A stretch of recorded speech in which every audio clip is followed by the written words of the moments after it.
Hello children, today we are going to study a new lesson from your book First Flight, and this lesson is about a little girl.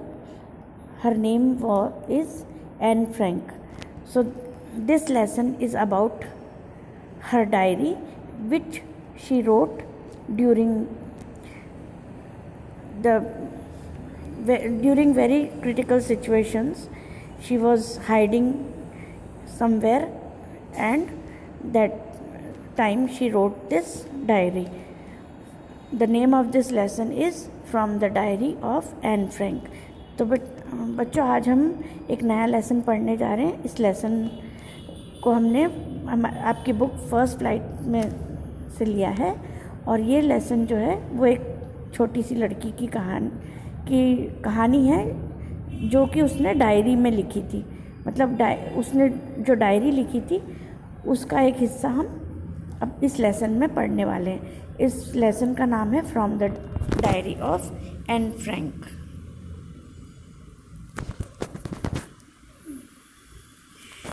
So before you read, Anneliese Marie Anne Frank, 12th June 1929, February, March 1945, was a German-born Jewish girl who wrote while in hiding with her family and 4 friends in Amsterdam during the German occupation of the Netherlands in World War II.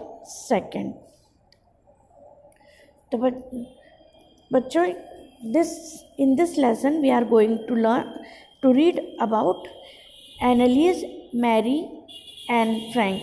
She was born on 12th June 1929, and she was a German girl. She was born in Germany. She was a Jewish girl, and she wrote a diary while she was hiding with her family and 4 friends in Amsterdam during the German occupation. Occupation means when they captured Netherlands in World War II. तो Germany they captured Netherlands in world war II. तो बच्चों, आज हम एक ऐसी लड़की की कहानी पढ़ने जा रहे हैं, ऐसी लड़की के बारे में पढ़ने जा रहे हैं जिसने अपने जीवन के बारे में एक डायरी लिखी थी, और उस डायरी में उसने उस समय के बारे में लिखा था जब वो एक गुप्त स्थान पर रह रही थी द्वितीय विश्व युद्ध के दौरान, जब जर्मनी ने नीदरलैंड पर अपना आधिपत्य कर लिया था. तो ये लड़की का नाम है एनलीज मैरी, और शॉर्ट में हम उसका नाम लेते हैं एन फ्रैंक. उसका 12 जून 1929 और फरवरी मार्च 1945. ये लड़की जर्मनी में पैदा हुई थी, और ये एक यहूदी लड़की थी जिसने जब ये डायरी तब लिखी जब वह अपने परिवार और 4 मित्रों के साथ एम्स्टर्डम में गुप्त रूप से निवास कर रही थी, और द्वितीय विश्व युद्ध के दौरान जर्मनी ने नीदरलैंड पर अपना आधिपत्य जमा लिया था. Her family had moved to Amsterdam after the Nazis gained power in Germany, but were trapped when the Nazi occupation extended into the Netherlands. So her family moved to Amsterdam when Nazi came into power in Germany, but Nazi extended their rule. They extended their occupation. Occupation means they extended their capture, the part they have captured, they extended it, and they extended their occupation into the Netherlands. So these people were again trapped. तो बच्चों, जब Germany में Nazi शक्ति आई तब उसके परिवार ने Amsterdam में, मतलब वो एम्स्टर्डम चले गए, परंतु फिर वहाँ पर फंस गए. मतलब वो जाल में फंस गए मतलब वहाँ पर नाजियों ने नीदरलैंड के भीतर भाग तक अपना आधिपत्य बढ़ा लिया, तो वो वहाँ पर भी बच नहीं पाए और उनको वहाँ पर भी इनका सामना करना पड़ा जर्मनी का। As persecutions against the Jewish population increased, the family went into hiding in July 1942 in hidden rooms in her father Otto Frank's office building. After 2 years in hiding, the group was betrayed and transported to the concentration camp system where Anne died of typhus in Bergen-Belsen within days of her sister Margot Frank. So they have to move from, means when the Jewish population increased, means they were given torture and they were very suffering. The Jewish people, they were very suffering due to the Nazi people. So their family went into a hiding place in hidden rooms in her father Otto Frank's office building. And after 2 years in hiding, the group was betrayed. Betrayed means they were cheated by some people, and means someone told about these people, and then they had to transport to camp system where Anne Frank died due to a disease. तो बच्चों, जब यहूदियों को बहुत अधिक पीड़ित किया जा रहा था 1942 में, तो उनका परिवार उनके पिता ऑटो फ्रैंक के दफ्तर की बिल्डिंग में गुप्त कमरों में छिप गया। 2 वर्ष के गुप्तवास के बाद किसी ने विश्वासघात कर उनके विषय में बता दिया। तब उन्हें केंद्रीय कैंप में भेज दिया गया। वहाँ पर उनको स्थानांतरित कर दिया गया, मीन्स उनको वहाँ पर भेज दिया गया। यहाँ अपनी बहन मार्गोट फ्रैंक की मृत्यु के कुछ ही दिन बाद बर्गन बेल्सन में टाइफस बीमारी से एन की भी मृत्यु हो गई।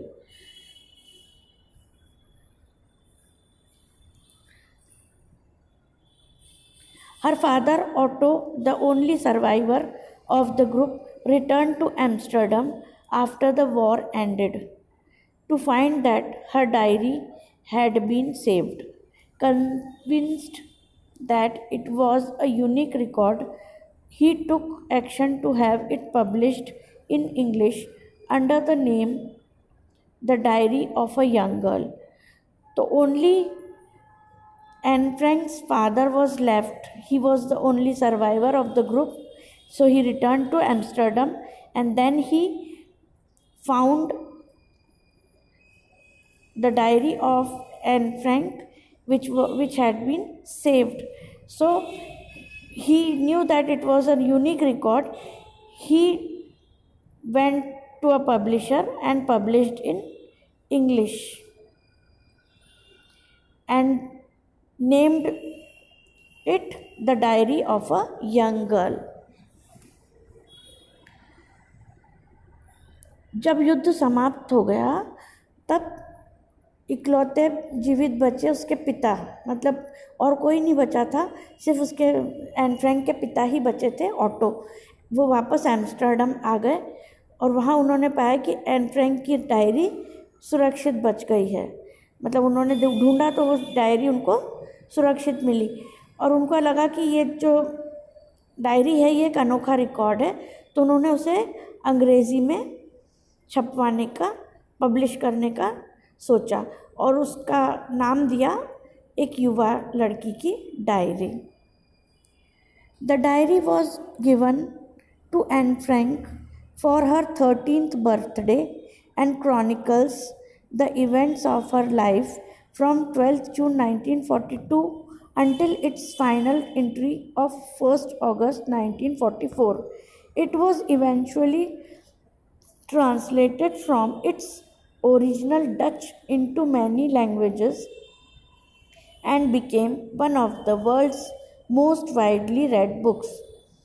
There have also been several films, television, and theatrical productions, and even an opera based on the diary. Described as the work of a mature and insightful mind, the diary provides an intimate examination of daily life under Nazi occupation. Anne Frank has become one of the most renowned and discussed of the Holocaust victims. तो ये जो diary थी, this diary was given to Anne Frank on her 13th birthday, and she wrote date wise all the events from 12th June 1942 to 1st August 1944, and it was originally in Dutch, but it was translated into many languages, and it became world's most widely read books, and several films, television, theatrical productions, and even an opera was means all these many films were made, television programs and theatrical productions also were prepared on the basis of this diary. Means based on this diary, even an opera was also performed. So this diary, Anne Frank now, due to this diary, Anne Frank has become one of the most renowned and discussed of the Holocaust victims. And diary Anne Frank को उसके 13वें जन्मदिन पर उपहार में मिली थी. इसमें 12 जून 1942 से उसके आखिरी लेख 1 अगस्त 1944 तक की तिथि अनुसार, मतलब डेट वाइज जो बिल्कुल सीक्वेंस में क्रमबद्ध घटनाएं लिखी हुई हैं. मतलब डेट वाइज उन्होंने पूरी घटनाएं, जो भी इवेंट्स हुए वो उन्होंने लिखे थे. बाद में डच भाषा में लिखी मूल रचना अन्य कई भाषाओं में अनुवाद की गई. मतलब it was written in Dutch language but it was translated into many languages, और दुनिया में सबसे अधिक पढ़ी जाने वाली पुस्तक बन गई ये डायरी. डायरी पर आधारित बहुत सी फिल्म, टेलीविज़न, नाट्य रचनाएं बनी, यहाँ तक कि ओपेरा, नृत्य नाटिका भी बनी. ओपेरा मतलब नृत्य नाटिका. एक परिपक्व मतलब मैच्योर्ड और परिज्ञानपूर्ण मस्तिष्क के रूप में वर्णित डायरी नाजी आधिपत्य में दैनिक जीवन के अभिन्न परीक्षण देती है. मतलब वो जो डायरी थी उसमें उसकी मैच्योरिटी की, उसमें कितनी मैच्योर थी वो, और उसका जो दिमाग था कि उसने कितने अच्छे से वो डायरी में लिखा कि जो नाजी लोग थे उन्होंने किस तरह से उनका परीक्षा, मतलब उनकी परीक्षा ली, हर तरफ से उनको परेशान किया. तो एन फ्रेंच प्रचंड अग्नि के सबसे अधिक जाने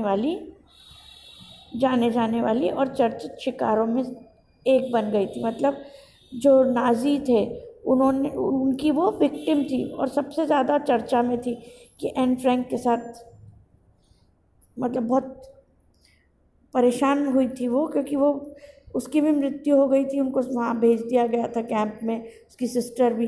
सिर्फ एक ही व्यक्ति बचे थे उनकी फैमिली में और वो थे उनके father. Now let us do some activity. So in this activity there are some words given here. So do you keep a diary? Here are some terms we use to describe a written record of personal experience.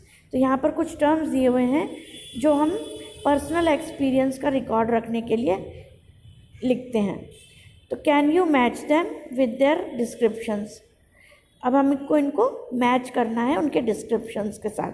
तो journal का मतलब होता है a book with a separate space और page for each day in which you write down your thoughts and feelings or what has happened on that day. Diary means a written record of events with times and dates, usually official. Log means a full record of a journey, a period of time, or an event written every day. Memories means a record of a person's own life and experience, usually a famous person. Now, in second activity, here are some entries from personal records. Use the definition above to decide which of the entries might be from a diary, journal, log or memo. तो हमको यहाँ पर कुछ personal entries दी हुई हैं, personal records की entries हैं। अब हमको ये जो डेफिनेशंस हैं इनके हिसाब से डिसाइड करना है कि कौन सी एंट्री डायरी है, जर्नल है, लॉग है या मेमोर है। तो first one, I wake up very late today, ये वाला जो है ये जर्नल है। सेकेंड वन जो है 10:30 AM went to the dentist, ये डायरी है। The ride to Ooty was uneventful, ये लॉग है। This is how Raj Kapoor found me, ये मेमोर है। So you have to complete these 2 activities.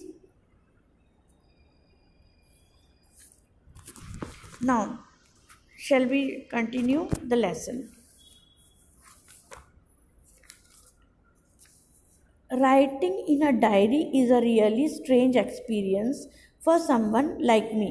So now Anne Frank is writing that writing in a diary is a little bit strange experience for someone like that little girl.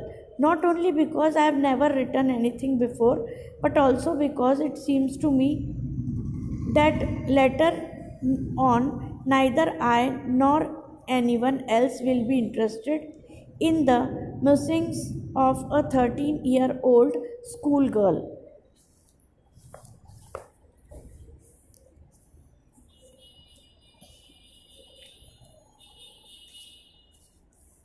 तो यहाँ पर ये बताया गया है कि जो डायरी है वो एक 13 साल की लड़की के लिए, मतलब ऐसा नहीं कि उसने कभी कुछ लिखा नहीं, लेकिन बहुत ही मतलब उसको ऐसा लग रहा था कि ना तो मैं ना कोई और भी इस 13-year-old स्कूल गोइंग गर्ल के लिए जो कुछ भी वो लिखेगी वो उसमें कोई इंटरेस्ट लेगा। मतलब जो भी वो लिखेगी उसके बारे में किसी को भी कोई इंटरेस्ट नहीं आएगा। तो म्यूसिंग का मतलब होता है चिंतन करते हुए। फील लाइक मीन्स इच्छा रखना, है ना। म्यूसिंग का मतलब होता है कि वो चिंतन कर रही थी कि कोई भी 13 साल की लड़की के बारे ने क्या लिखा है कोई इसके बारे में सोचेगा नहीं। Oh well it doesn't matter, I feel like writing. Feel like writing means it was my desire to write, so I started writing. It doesn't matter that who will read or not later. मतलब कोई बाद में पढ़े ना पढ़े उससे उसको कोई फ़र्क नहीं था, उसकी इच्छा हो रही थी लिखने की इसलिए उसने लिखा। And I have an ever even greater need to get all kinds of things off my chest. तो ऑफ माई चेस्ट मतलब जो भी कुछ एक लोड सा उसके ऊपर था, जैसे अपने दिल पर एक बोझ होता है ना, तो वो बोझ हल्का करने के लिए वो ये लिखना चाहती थी। मतलब उसके पास एक और कारण था, एक ज़रूरत थी उसकी कि उसको लिखना है। It was a need for her because she wanted to remove all the burdens of her chest. That is why she was writing this diary. Paper has more patience than people. I thought of this saying on one of those days when I was feeling a little depressed and was sitting at home with my chin in my hands, bored and listless, wondering whether to stay in or go out.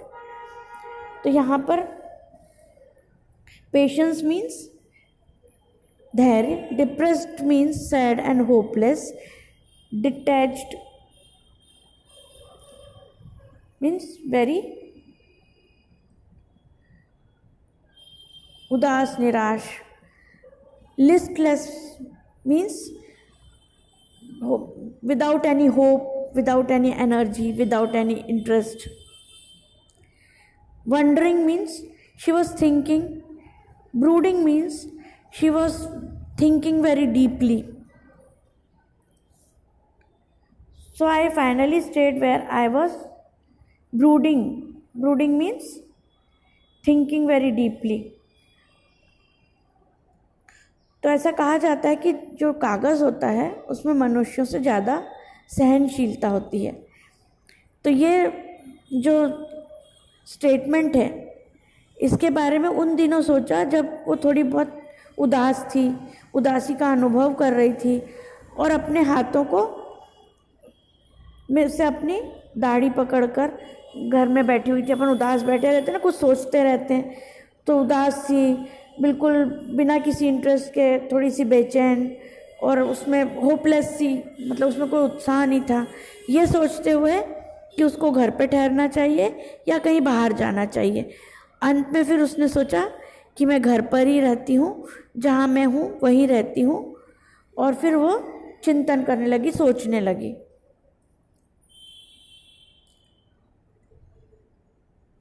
Yes, paper does have more patience.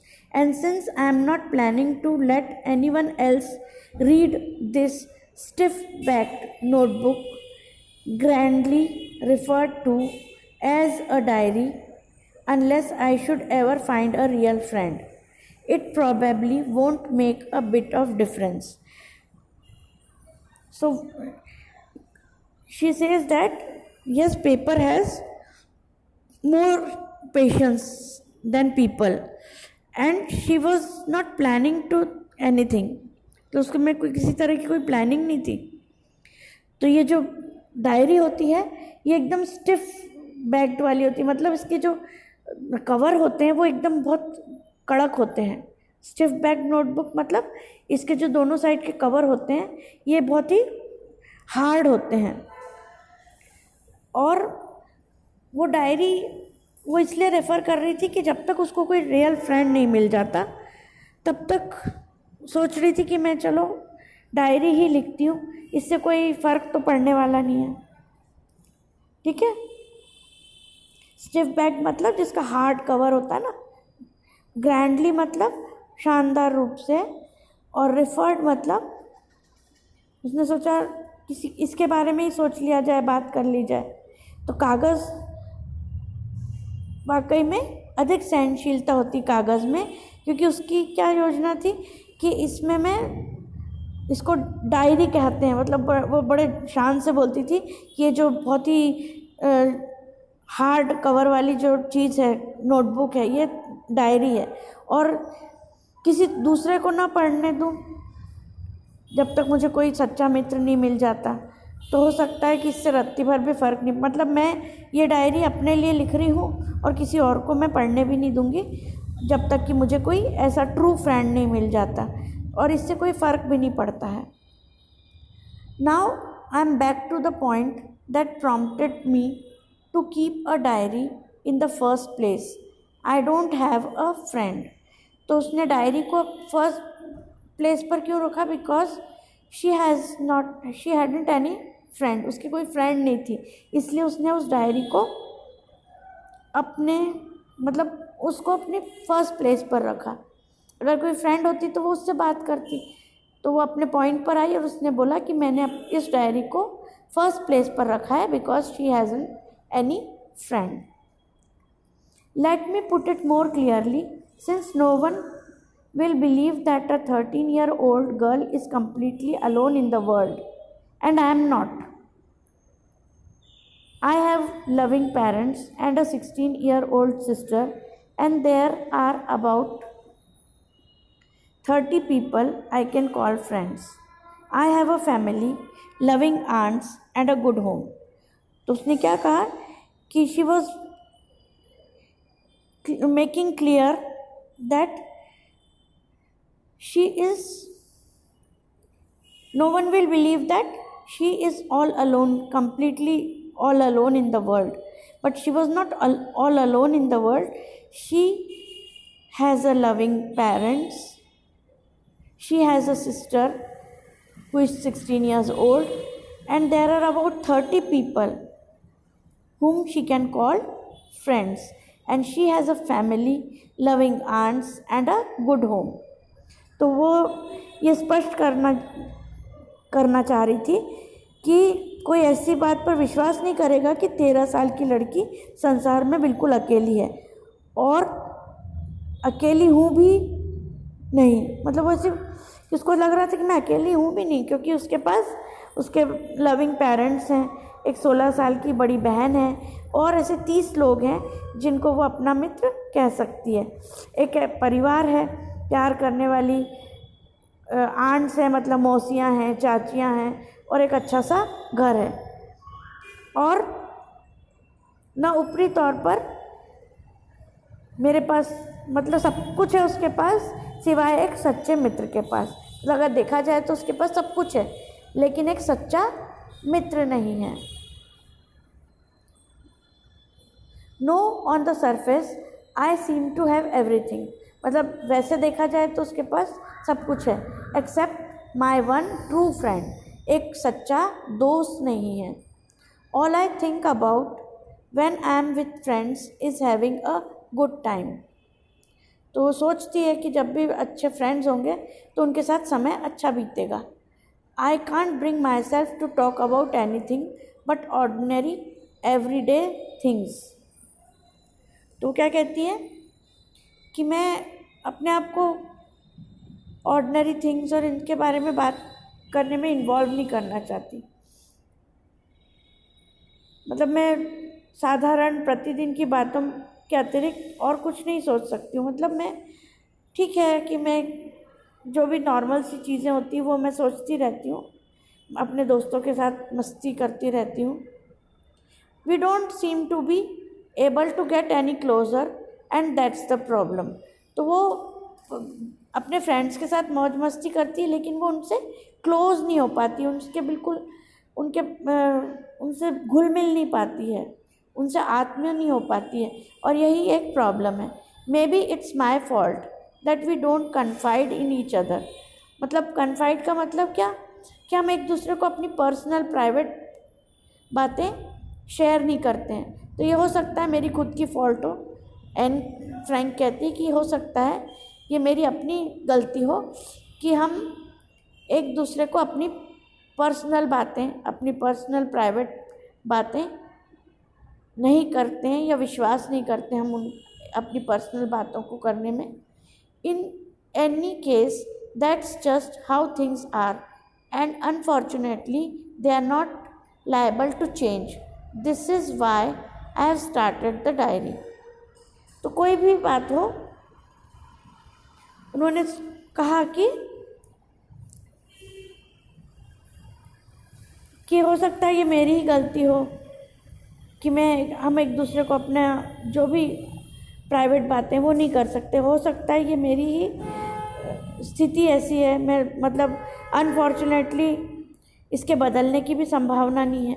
तो इसलिए मैंने सोचा मैं diary ही लिख लूँ, क्योंकि मुझे ऐसा कोई फ्रेंड नहीं मिल पाएगा जिससे मैं इतने क्लोज़ हो पाऊँ, जो कि अपने उस पर विश्वास करके और मैं अपनी सारी बातें जो मैं या तो खुद जानती हूँ, मतलब मेरी अपनी पर्सनल बातें कह सकूँ। इसलिए फिर मैंने सोचा कि मैं डायरी लिखती हूँ। To enhance the image of this long awaited friend in my imagination, I don't want to jot down the facts in this diary the way most people would do, but I want the diary to be my friend, and I am going to call this friend Kitty. तो she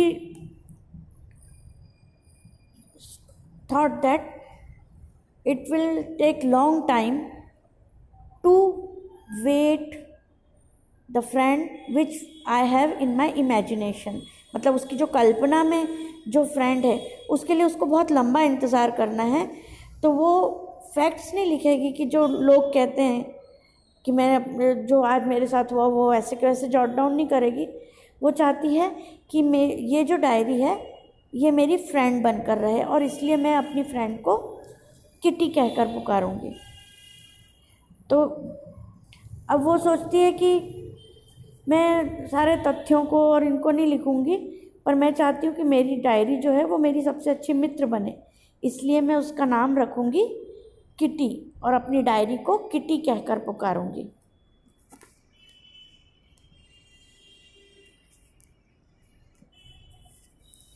Since no one would understand a word of my stories to Kitty if I were to plunge right in,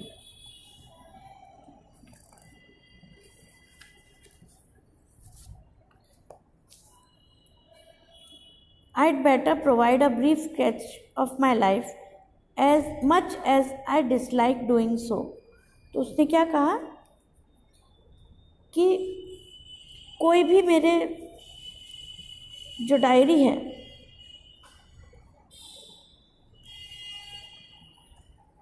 उसके एक भी शब्द को समझ नहीं पाएगा, इसलिए न चाहते हुए भी मैं नहीं चाहती हूँ कि मैं अपना जीवन पर छोटा सा लाइफ स्केच दूँ, अपनी लाइफ के बारे में बताऊँ, लेकिन फिर भी न चाहते हुए भी मुझे अपनी लाइफ के बारे में थोड़ा सा बताना पड़ेगा, क्योंकि कोई भी मेरी इस डायरी को समझ नहीं पाएगा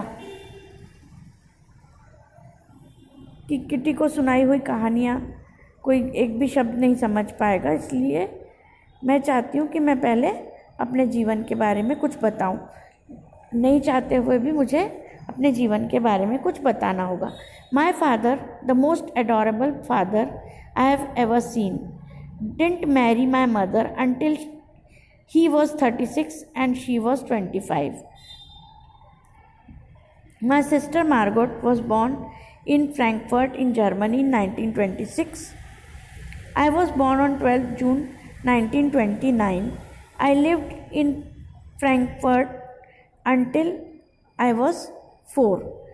तो मेरे पिता जो थे वो सबसे प्रिय पिता है, मतलब My father is most lovable father I have ever seen, and he didn't marry my mother until he was 36 and my mother was 25. मतलब जब तक मेरी माँ 25 की और मेरे पिता 36 के नहीं हो गए तब तक उन्होंने शादी नहीं की। My sister Margaret, she was born in 1926 in Germany, and the place where she was born, the city's name was Frankfurt, and Anne Frank was born on 12 June 1929. So, and she was still in Frankfurt at the age of 4, till the age of 4 she lived in Frankfurt. तो जो उन्होंने तब तक शादी नहीं की जब तक कि दोनों की उम्र, पिता की उम्र 36 वर्ष और माता की उम्र 25 वर्ष की नहीं हो गई। और मार्गरेट का जन्म 1926 जर्मनी में हुआ था, जो कि जर्मनी का एक शहर था फ्रैंकफर्ट, उसमें हुआ था। और मैरी का एन फ्रैंक का जन्म हुआ था 12 जून 1929 में। 4 वर्ष तक की आयु तक वे फ्रैंकफर्ट में रहीं। My father immigrated to Holland in 1933. My mother, Edith Hollander Frank, went with him to Holland in September, while Margot and I were sent to Aachen to stay with her with our grandmother. Margot went to Holland in December, and I followed in February when I was plunked down on the table as a birthday present for Margot. So his father, he went to Holland in 1933, and mother also went with him, and both Margot, Annie and Margot, they went to Aachen to stay with their grandmother. Margaret went to Holland in December, and then in February, she means Anne Frank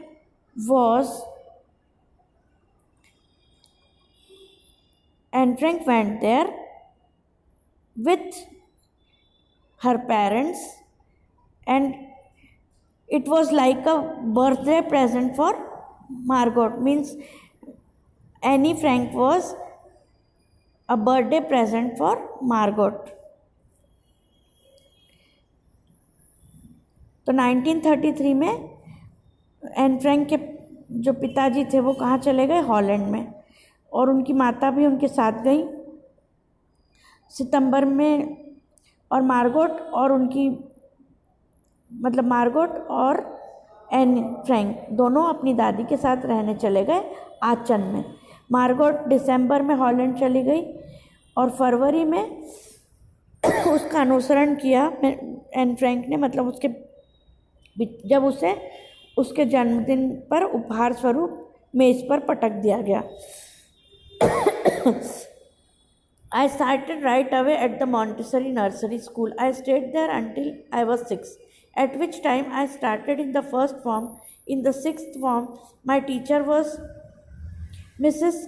Copperus, the headmistress. At the end of the year, we were both in tears as we said a heartbreaking farewell.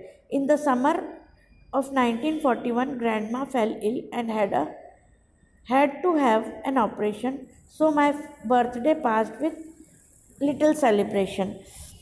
तब क्या हुआ कि वहाँ पर उसने तुरंत ही Anne Frank ने Montessori में नर्सरी में पढ़ाई शुरू कर दी। 6 वर्ष की उम्र तक वो वहाँ रही, जिस समय वो पहली कक्षा में थी। छठी कक्षा में उनकी जो अध्यापिका थी, जो कि हेडमिस्ट्रेस भी थी, उनका नाम था कोपरेस, जो कि हेडमिस्ट्रेस भी थी। तो जब साल पूरा हुआ तो दोनों की आंखों में आंसू थे जब उन्होंने एक दूसरे को विदाई दी। तो ऐसी हार्ट ब्रेकिंग दिल तोड़ने वाली विदाई थी, बहुत बहुत दिल को दुख हो रहा था, ऐसी विदाई उन्होंने दी, दोनों की आंखों में आंसू थे। In the summer 1941 grandma fell ill, और 1941 में ग्रैंडमा बीमार हो गई और उनका एक ऑपरेशन हुआ। तो उनका जो एन फ्रैंक का बर्थडे था वो बहुत ही थोड़े से सेलिब्रेशन में चला गया। Grandma died in January 1942। No one knows how often I think of her and still love her.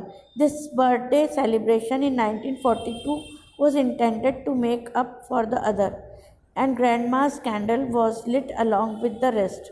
The 4 of us are still doing well, and that brings me to the present date of 20th June 1942 and the solemn dedication of my diary. तो फिर क्या हुआ कि दादी माँ बीमार हो गई, और उनके ऑपरेशन के बाद उसका जन्मदिन था वो ऐसे ही बीत गया बिना किसी ज़्यादा समारोह के। और जनवरी 1942 में दादी माँ का देहांत हो गया, मतलब दादी माँ की डेथ हो गई। अब कोई नहीं जानता था कि वो उनको बहुत याद करती थी, मतलब एन फ्रैंक उनको बहुत याद करती थी और उनसे अभी भी बहुत प्यार करती थी। 1942 का ये जो जन्मदिन था, ये पहले जन्म दिवस को मनाने की कमी को पूरा करने के उद्देश्य से मनाया गया था, और मोमबत्तियों के साथ दादी माँ की मोमबत्ती भी जलाई गई थी। मतलब 1942 का जो जन्मदिन था मतलब पहले वाला जन्मदिन जब जब दादी माँ बीमार पड़ गई थी तो ऐसे ही मनाया था, लेकिन फिर बाद में जो जन्मदिन मनाया गया वो थोड़ा अच्छे से मनाया गया और साथ में दूसरी मोमबत्तियाँ भी जलाई गई जिसमें कि दादी माँ को याद किया गया, तो दादी माँ के लिए भी मोमबत्तियाँ जलाई गई।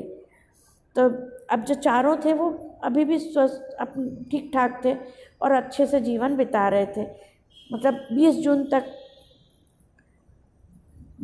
जून तक का उसने 1942 तक का लिखा कि उसकी जो डायरी के प्रति वो सम्मानपूर्वक समर्पण पर उसने वो मतलब उसकी जो डायरी थी वो उसने, सब लोग स्वस्थ थे और साथ ही आज की तारीख मतलब 20 जून 1942 पर जब वो आती है तो अपनी डायरी के प्रति वो सम्मानपूर्वक समर्पण करती है। तो बच्चों, we shall continue this lesson in the next video. So today it's all for today. Thank you. Have a nice day. Thank you, children.